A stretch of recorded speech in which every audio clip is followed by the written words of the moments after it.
we are here. I am here to hopefully, by God's grace, allow you to glean from some of my mistakes, my ups and my downs that I went through in my younger days. Friends, got married at the age of 22.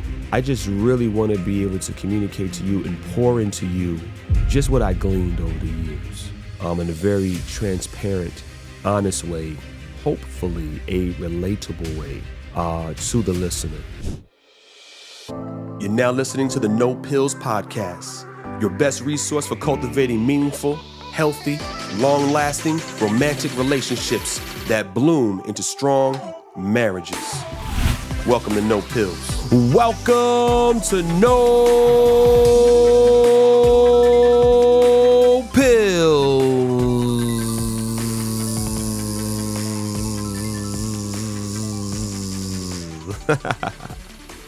Love fully scripted. We back, gang. We back.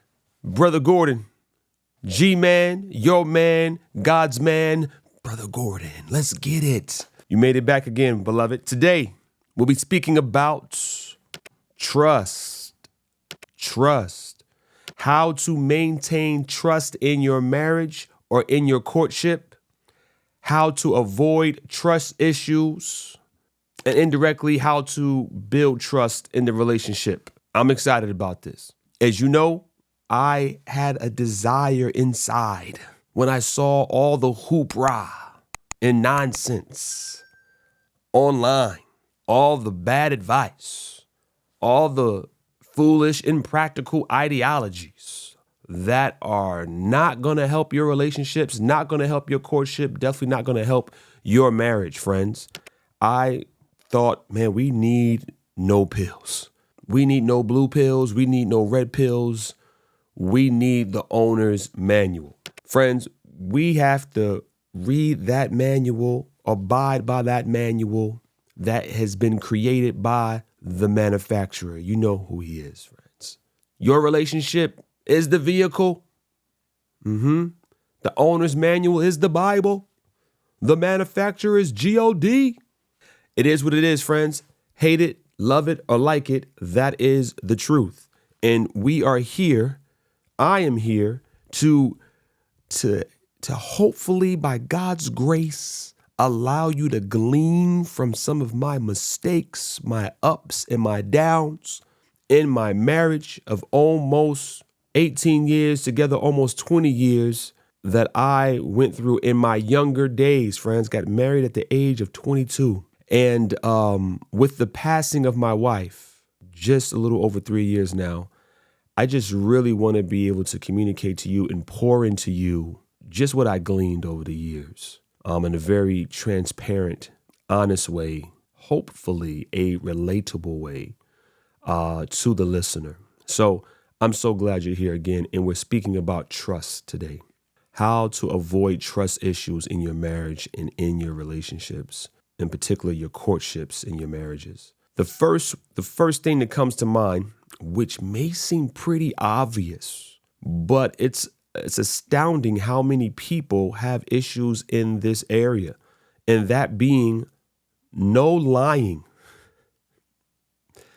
No lying. I know you think that would be something that's just common sense, right out of the box, right out of the gate. Like, yeah, of course. Why would you be lying? Happens all the time. And sometimes it's done with perceived good intention. I don't want to hurt you, so I'm going to lie to you, and because maybe you haven't gotten victory over certain character defect or temptation in your life versus dealing with that head on with prayer and determination and perseverance, you result to lying. This will destroy the foundation of one of the foundations of your marriage and courtship, and that being trust.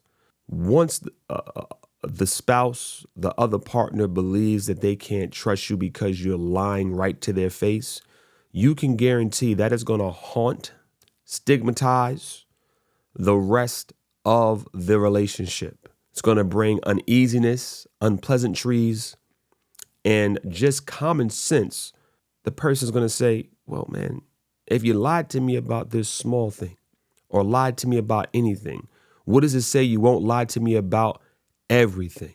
What's to say you won't lie to me about everything? Friends, you can't lie. We have to start there. Now, some people are compulsive liars. You've grown up lying. You've grown up in the family of liars. That's all you guys did growing up is lie. Your mama lied, your daddy lied, your siblings lied. And now you may think that's normal behavior. You may think even little white lies are good, or just you're coming from a toxic place. You have been schooled wrong. Lying is not okay. I would like to submit to you that love cannot exist where there is no trust, and trust cannot exist where there is lying. You've got to cut the lying out. If you know you're a compulsive liar and God has revealed to you your lying ways, don't you dare think about getting into a relationship. Don't you dare. Don't think about it. Don't consider it. You need to get right with God, get right with yourself, and have some morals, put some parameters, guidelines, be a person of principle before you go and hurt someone else with your lying. Lying hurts, friends. Lying hurts. So we're going to start right there. I know it's common sense. It's like, well, but I would be amiss if I did not just, I know, state that which is obvious. There's a principle in the Bible. There's a principle in the Bible that says abstain from all appearance of evil. Abstain from all appearance of evil. Let me give you a good example of this, or an example of this. Okay, the phraseology I think is pretty logical. You should be able to deduce what the scripture means. But back in my former years, in my earlier years of my life, I was in procurement. I was a manager for vendor managed inventory at some point in my career. And I had an employee under me who had been married for a little while. And she came to me. It was a very small operation that we were managing, the facility, the site that we were managing. And she came to me and said, we had a van that we were using to take product over to the main manufacturing plant. And she came to me as a woman, as a wife. She was married, and said, "Hey, listen." She was very firm about this, probably willing to lose her job over it. Many are going to think that this is impractical, and maybe she should be a stay-at-home wife or mom, like she's not being realistic. But I was a God-fearing. I was in my faith already. And she came to me and said, my husband and I made a promise, a vow to each other, that we would not be alone in a vehicle with someone of the opposite sex. Now, when I had communicated this to my manager above me, he thought that was crazy. He was like, what is she talking about? Blah, blah, blah. And I told him that was okay. And I remember as a Christian, as a husband, right? I was a husband then. She was a wife. I so appreciated that vow and that covenant they had made with one another, and that she was willing to be bold, and that she was willing to risk her employment to guard her marriage. So you have to be intentional about guarding your marriage. And they had taken a vow, they had made a promise to each other to avoid and abstain from all appearance of evil. Because friends, on the outside, let's just be honest, on the outside looking in, when we're in these co-ed work environments, a lot of times, if you see a male and female coworker alone working, maybe all the time, the thought is going to run across somebody's mind. It's a strong likelihood, like, oh, I wonder if there's something going on between those two. So, friends, if you want to maintain trust in your relationship, you need to avoid and abstain from all appearance of evil, anything that may be perceived as evil, that may be perceived as infidelity. As I've said it before, I'll say it again: no work wives, no work husbands, no unnecessarily long friendships, conversations with coworkers of the opposite sex that is not pertaining to work. not pertaining to work. Friends, wickedness can go on while you have to be on guard. I recall hearing a story once, and I won't give you too much information on this, but it's a real account. Coworker, female, married, working with some other females in an office. Okay, had a friend that told me this, and the wife would go down and get the FedEx packages, and the FedEx worker would be sleeping with her in the back of the truck at her job while her husband was home working at work. God have mercy. This is real, friends. I wish this was a made up story I'm telling you.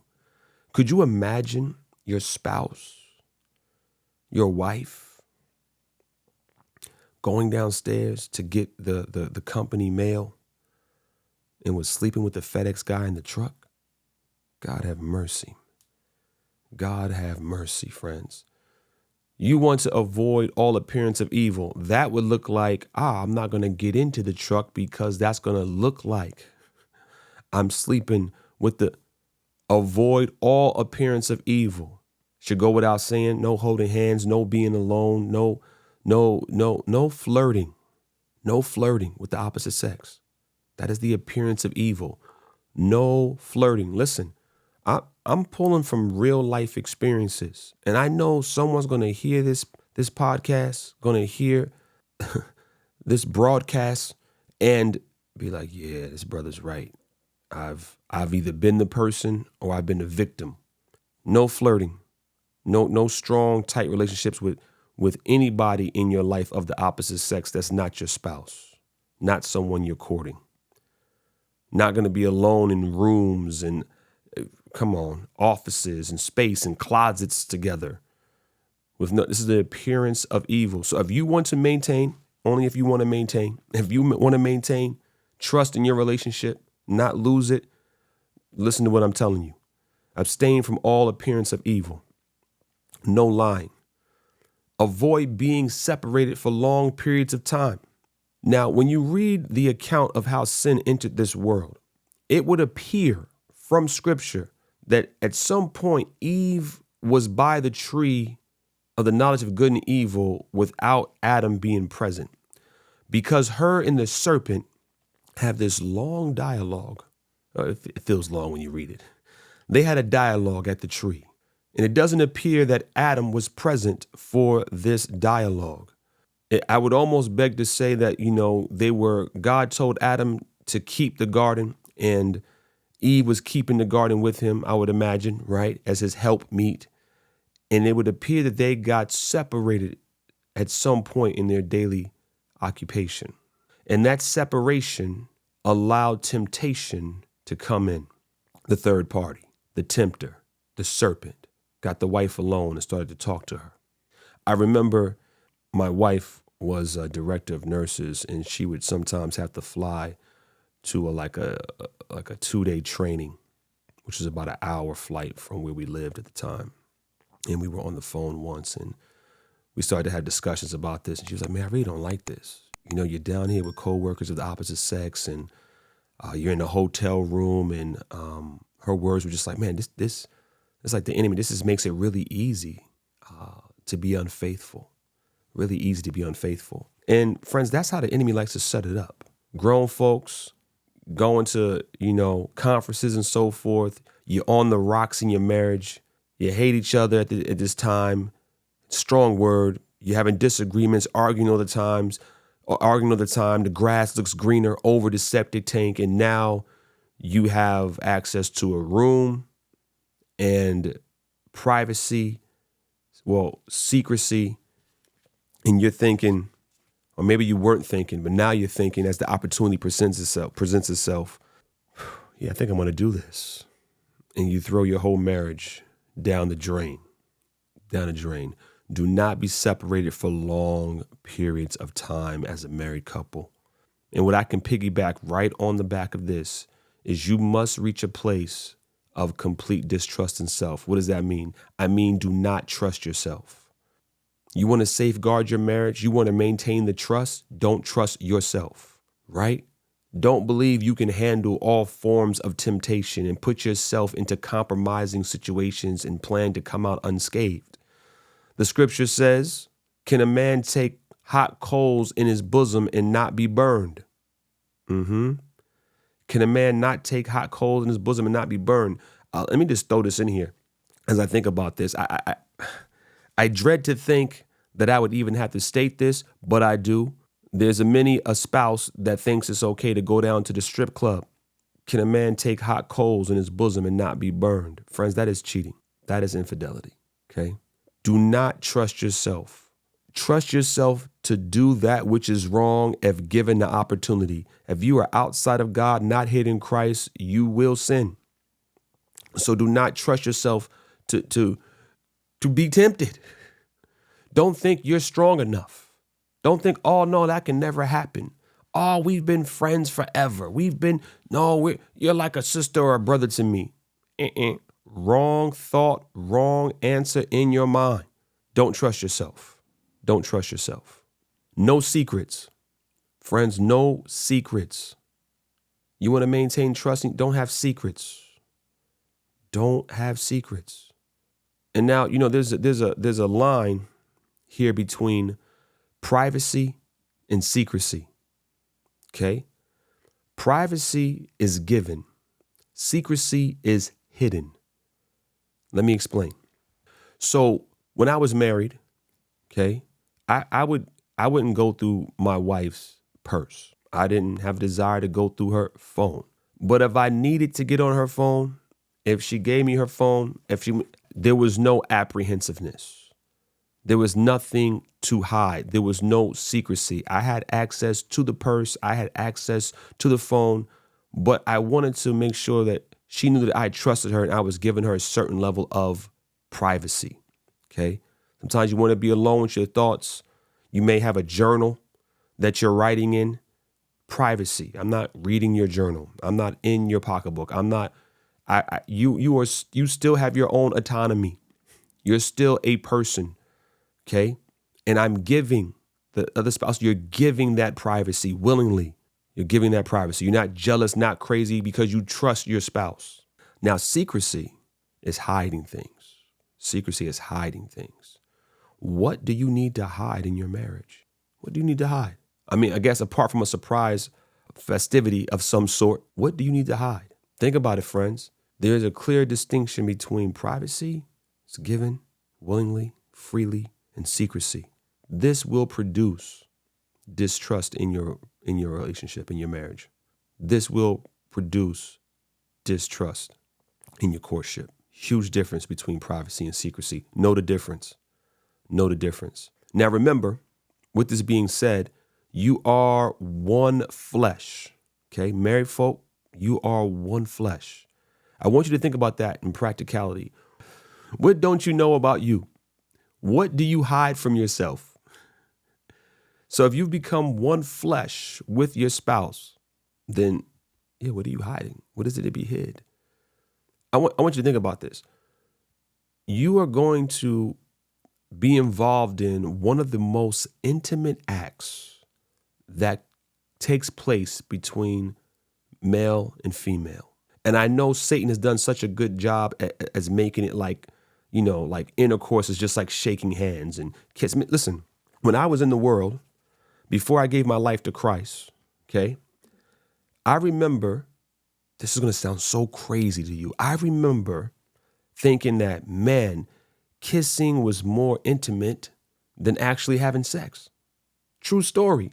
When I was in the world, before I gave my life to Christ and I was out there fornicating, and I wasn't the only person in my friend group that kind of thought this, like, oh no, you'll sleep with a girl before you kiss her.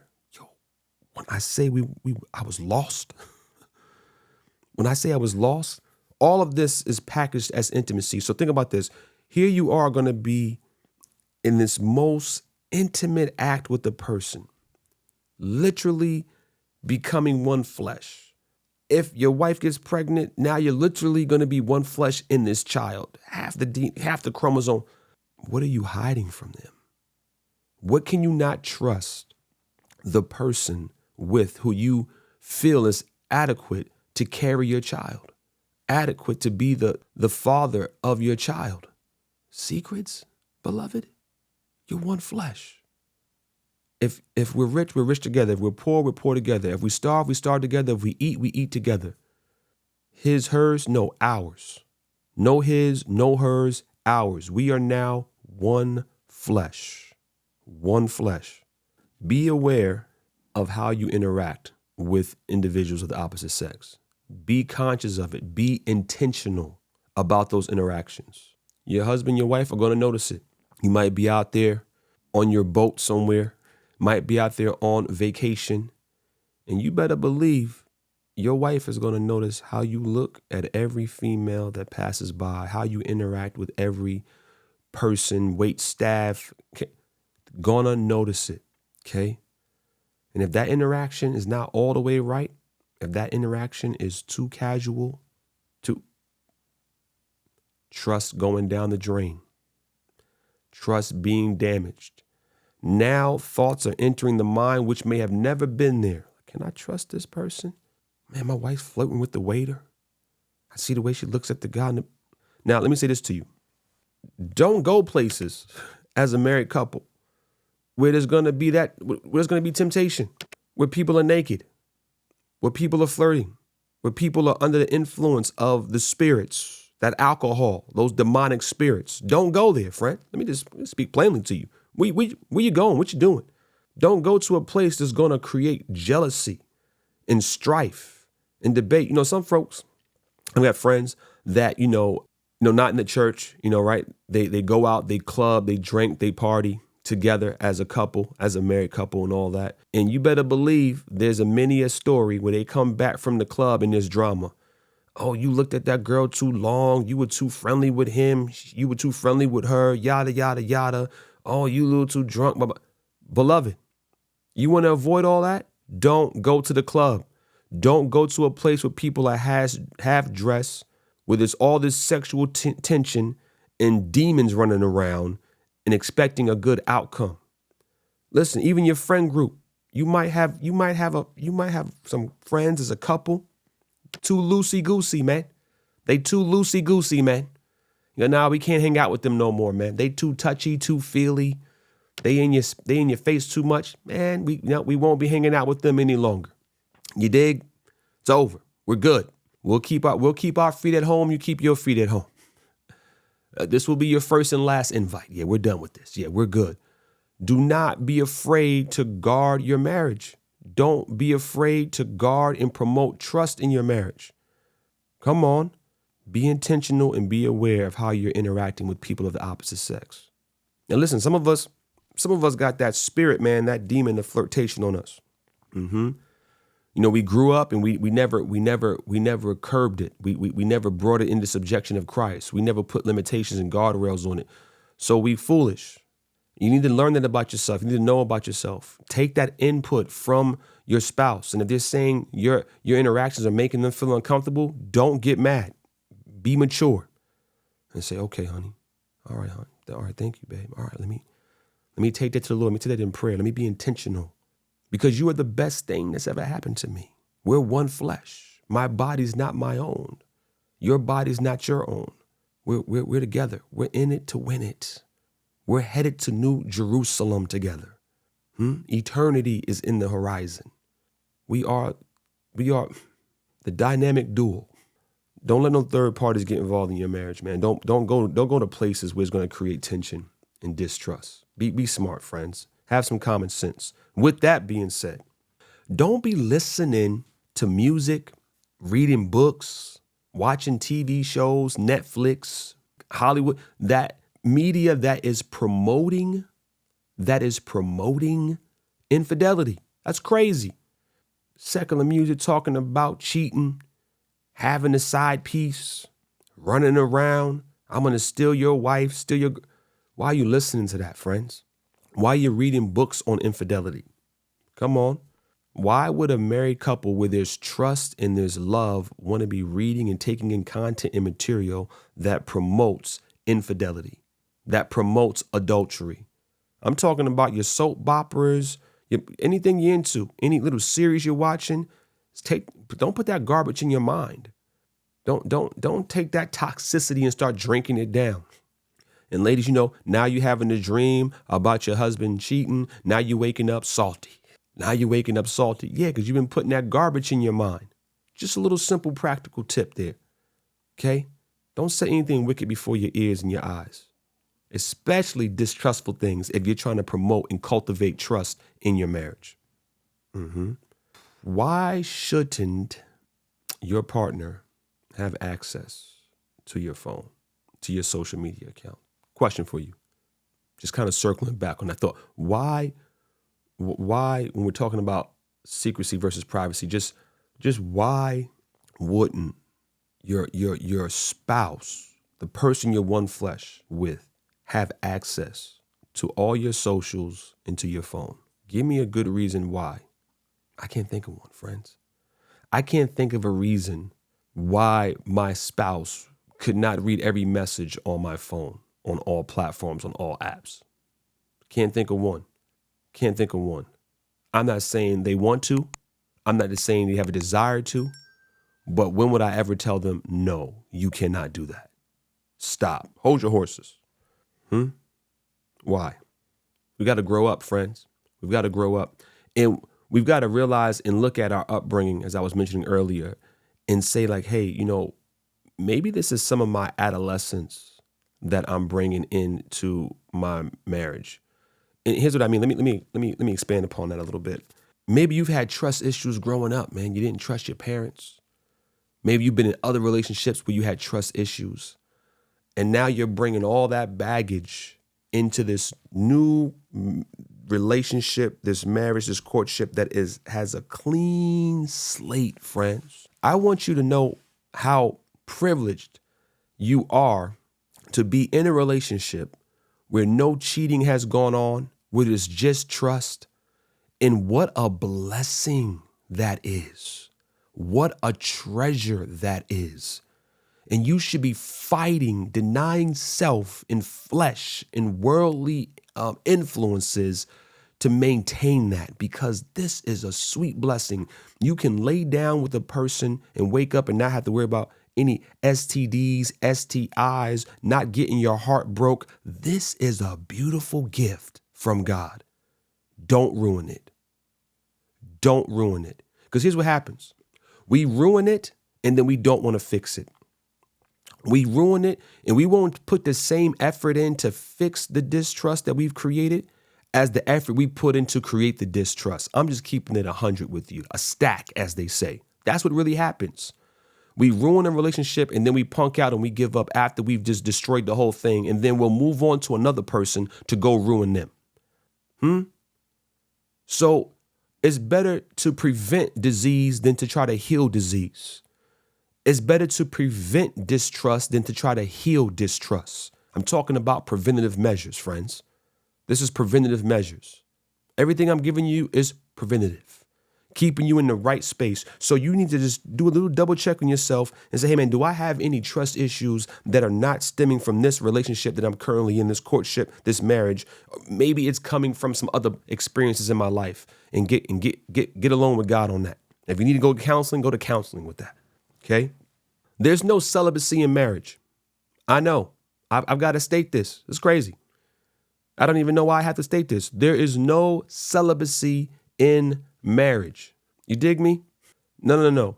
You have agreed to become one flesh, and part of your responsibility as husband and wife is to lay together. The scripture lets us know that you should only be apart physically one from another, intimately, if you're going to give yourselves to prayer and to fasting. But do not continue that for a long time, because you will come under the temptation of the enemy, of Satan. If you wanted to be celibate, you shouldn't have got married.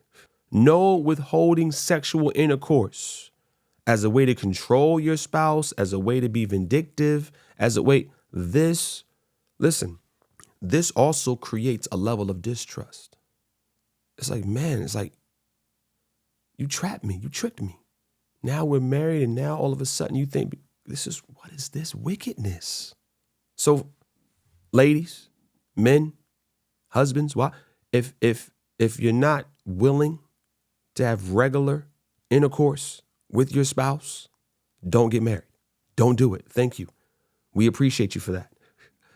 Male and female alike, thank you. Thank you. Rightio, neighbor. Appreciate you. I have to say it. It's crazy. I want to touch on something else too here. When I was given the advice and counsel about, not or guarding how you interact with other people of the opposite sex. Let me give you an example of something that could happen. Sometimes we get too casual, too friendly, with the I love yous, with the hugs, with the touch that may go on. Guard against these things, friends. Guard against these things. It only takes a seat. Listen, I know I've heard a few stories of a few pastors over the years that have slept with someone's wife in the congregation, and it starts out very, very subtly. Okay, so this just doesn't happen in the secular workplace. Happens even in religious relationships and religious spaces, because you're not being guarded. Not being guarded. Could start at the gym. Could start at the supermarket. Could start at a laundromat if you go into a laundromat. Just a little subtle interaction that was not guarded, and the seed is planted. And let me tell you something. If you've got a wife or a husband that loves you, in particular a wife, they know everything about you, friends. They know when you're not all the way right. They know when all your attention is not at home. They know when you're hiding something. They know when you're lying. They know when you're off. Even though they weren't there for that interaction, unless you're really a deceptive person, super deceptive, at some point, they pick up on it. They pick up on it. And now the distrust begins, right? Really, it began when you had that interaction and you didn't nip it in the bud and make the corrections. But now you're going to start to see the fruit of that interaction with the interactions with your spouse now. Conversations are going to be different. I feel off. Everything all right, babe? It's something Everything that's done in the dark will be brought to the light, friends. You better believe it. You better believe it. Do not become emotionally involved with another person of the opposite sex that is not your spouse. You got to guard against it. This can happen, man. You can have someone, female at the job, crying, oh, I got this going on. My son is in trouble. My daughter, my husband. Look, listen, I'm not the person for you, sweetheart. I'm not the person for you, sweetheart. I do not want to get emotionally involved. And if you think that you will not become emotionally involved with someone of the opposite sex, you're missing one of my other rules, one of the other guidelines. Do not trust yourself. See, a lot of times we think, it's always going to present itself. Infidelity is always going to present itself as lust. Like, sleep with me. Yeah, sometimes it happens that way. Sometimes you'll have a coworker that's really bold that'll be like, yeah, come and sleep with me. We'll be very clear. I've had this happen. Be very clear. Give you the green light where man, I could lay with you if I wanted to. And you got to shut that thing down. You got to let them know that you are a man and a woman of God. Don't play with it. Don't be nice with it. You've got to shut it down, because you know why? Don't trust yourself. You've got to I've been there, had to just straight shut it down, right? So it doesn't always happen that way. Sometimes it presents itself in distress. I'm distressed. Oh, if you could pray for me. Oh, if you could talk to me. Oh, give me some advice. Give me something. And before you know it, you are becoming emotionally involved with another person that is not your spouse. Distrust is on the horizon, friends. This is real what I'm talking to you about, beloved. It's not made up stuff. This ain't made up. Close friends, be careful. Close friends with somebody of the opposite sex, be careful. Be careful. Too many I love yous, be careful. Man, listen, go get a counselor. Go get some, listen, and even the counselors be slipping up. So guard up, friends.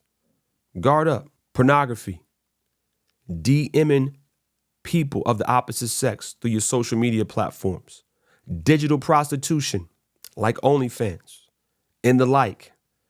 Hooking up with people online, messaging them, talking to them, flirting with them, lying to them. Things in my house was so bad. If my husband was like, Virtual sin is still sin. Virtual infidelity is still infidelity. It is a breeding ground for distrust, friends. It's a breeding ground for distrust.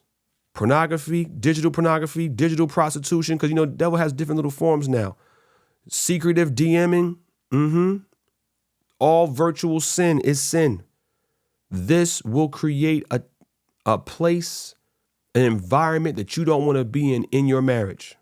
Listen, I cannot overemphasize to you how practical these things are and how many of us fall into these snares and traps of the enemy on a daily basis because we're not intentional and we're not guarded.